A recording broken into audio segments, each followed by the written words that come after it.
Hi, I'm Dave. Welcome to my channel, My Yard Sale. Today I want to talk about two things that I started making recently in my diet. They're keto, and I'm just going to tell you they're delicious. Very versatile to have what you can use these things for, and they're just delicious. I think I'm going to be able to eat this every day forever. The first thing is going to be a food, it's a meal. The second thing is a treat. You're going to want to stick around for the treat.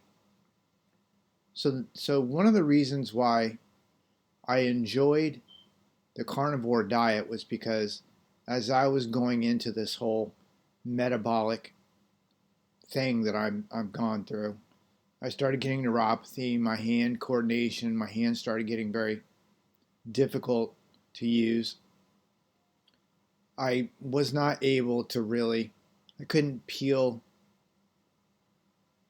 eggs. I had a hard time cutting packages open, getting packages open, trying to get the lids off of things, almost impossible. So eating carnivore was easy. I would just eat a huge like tube of meat and I would cook it into like, a big pot of stew or a big pot of soup or even just cooking meat and then just eating the meat with some seasoning in it.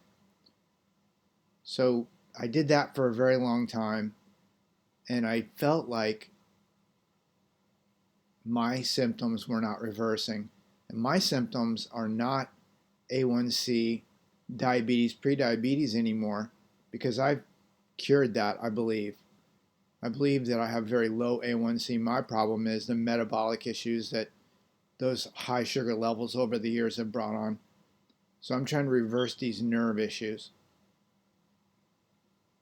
So I have a very difficult time opening things, prying lids off of things. So the carnivore thing worked very well for me, but I think that the meat was too much meat at one time would get converted to sugars through gluconeogenesis and it would just bomb my system. Like the glucose, the sugars would just bomb my system and really wreck me. So I've tried in the last couple of days, and I'll have more reports on this as the weeks come along and I can share either my progress or my non-progress. I still eat meat. I'm still a meat eater, but I'm switching my diet to more vegetables and fibers. So I'm eating a lot of beans. So I want to tell you about a bean dish that I made that is delicious. It would actually be delicious with meat, and it's versatile. I could eat this for breakfast, lunch, and dinner, no problem. And it's super easy to make. I don't need really good hand coordination. It's very cheap. It's a couple of bucks to make, and I think I can make probably $5 worth of this dish, and I could probably eat it for 10 days. So here's the ingredients, and then I'm going to talk a little bit about cooking them. It's beans, vegetables, spices. That's it, right? Like that seems simple. Everybody could do that. I've always loved beans. I love refried beans. I love any beans. But the ease of cooking this is what makes it most interesting to me. So I buy a lot of stuff from Walmart because Walmart delivers to my door. I can't get to the store, so they'll deliver it. So I'll buy 2 pounds a 2 pound bag of beans. I could buy it 1 pound at a time. I can buy it 2 pounds at a time.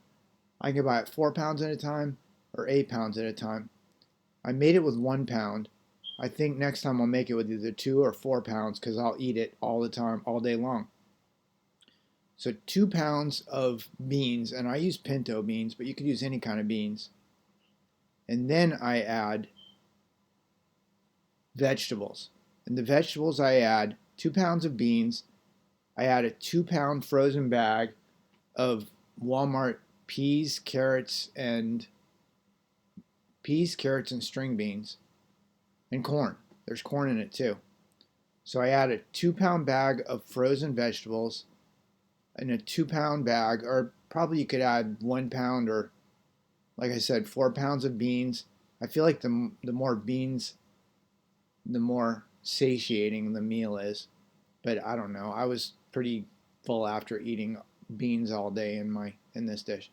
Anyways, you cook the beans for like 2 to 3 hours in, I think it said 2 inches of water above the beans. You pour the beans into a bowl or a pot. You put 2 inches of water above it, and you cook these for like 2 to 3 hours, or until they're tender to the taste.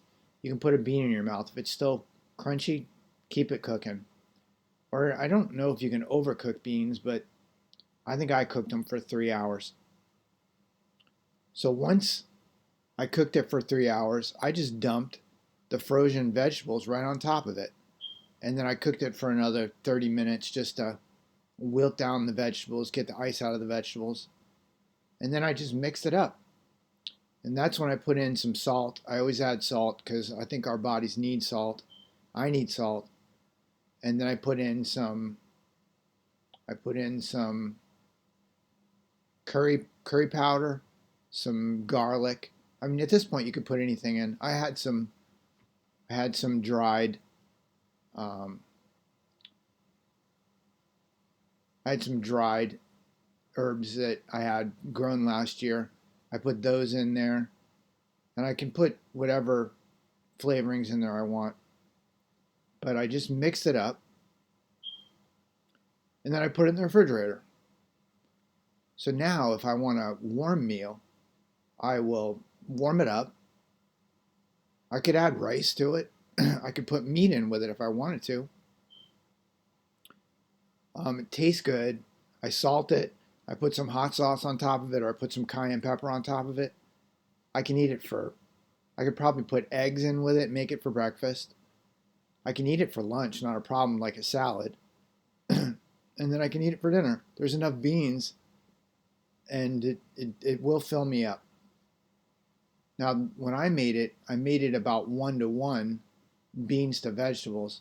I will add more beans next time because I feel like the more beans, the more full it will make me. I think. I don't know. I've never really eaten beans as a meal before, but I think I'll add more beans and it'll be a better meal, I think. I actually, when I was eating it last night, I was thinking, I could put some burger patties in with this. Like, I'll still eat burgers with it. I'll eat burger with it. I'm just not sure how I would cook it. Anyways, this is a very easy, quick dish that you can put on the stove, cook it for 2 to 3 hours, let it go, and eat it for, I don't know, 4 or 5 days in 10 different dishes.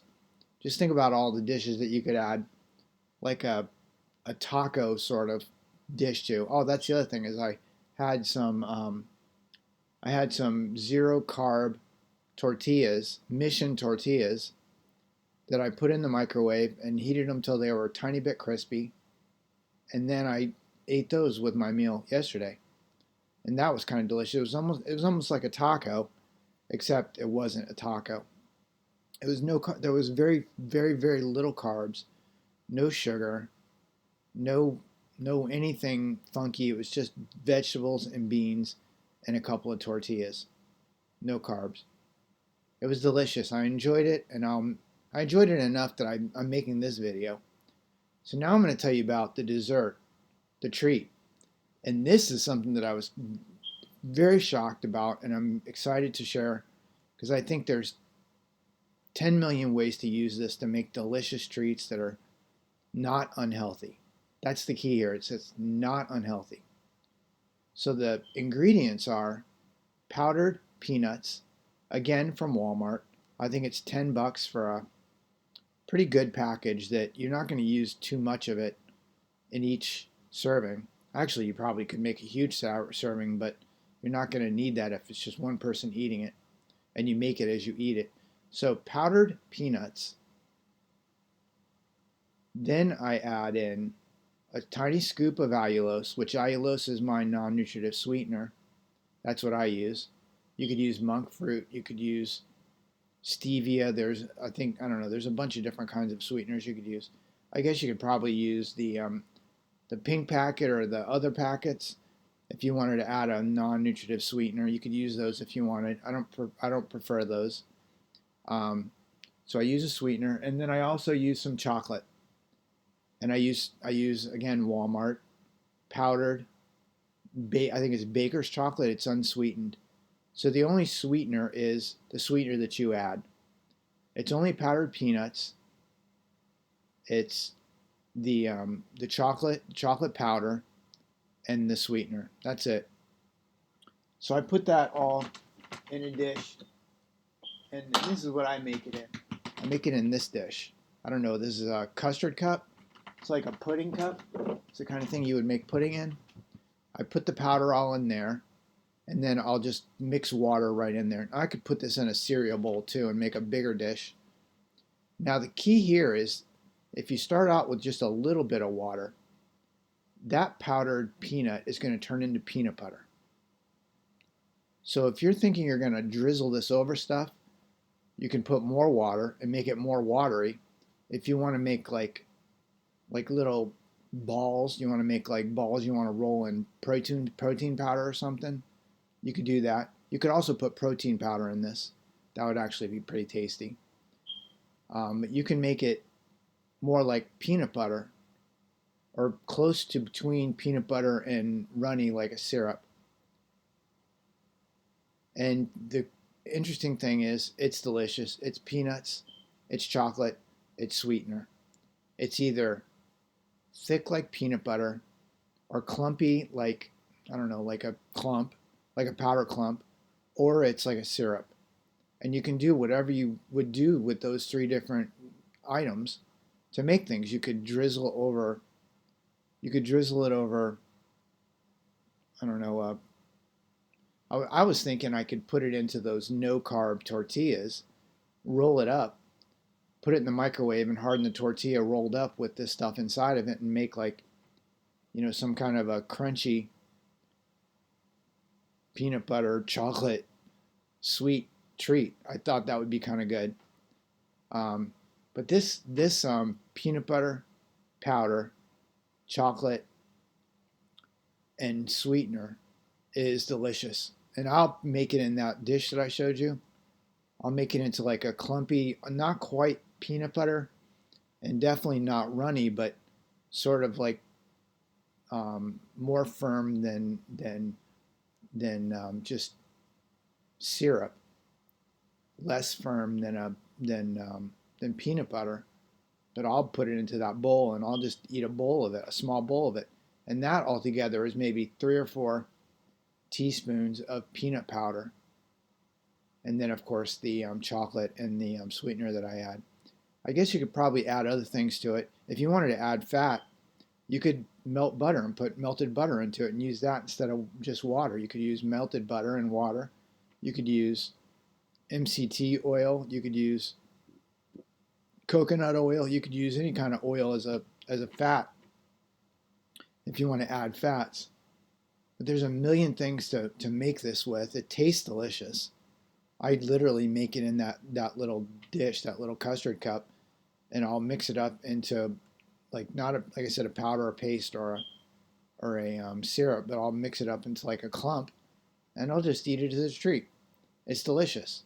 And again, there's no sugar. There's only non-nutritive sweetener. There's no carbs. Well, there probably is carbs in the peanut powder, but very, very low carbs. There's no garbage. There's no miscellaneous, ingredients in it. It's maybe not. No, it's maybe not healthy, but it's definitely not unhealthy, and it's a great treat. It's a lot better than the garbage that I've eaten over the last 10 years. So I wanted to share these two items because I don't feel like these are life changing, but I do feel like these make things a lot better. Now, I'm going to be curious to find out whether eating this beans meal is going to help relieve some of the inflammation that I've gotten over the last 2 years, and to see if I'm able to make progress with this whole metabolic thing that I'm working on. That's my hope here. Anyways, I hope you enjoyed this, and if you have any questions, do me a favor and Leave it below. I respond to all comments. If you like this post, do me a favor, give me a thumbs up. And if you're interested in knowing, any more about my story and the upcoming things that I'm going to be putting out, do me a favor and subscribe to my channel. That'd be very, very much appreciated. I hope you have a great day. I hope you enjoyed this post, and I hope you try these two menu items, and I hope you like them as much as I do. Have a good day. Bye bye.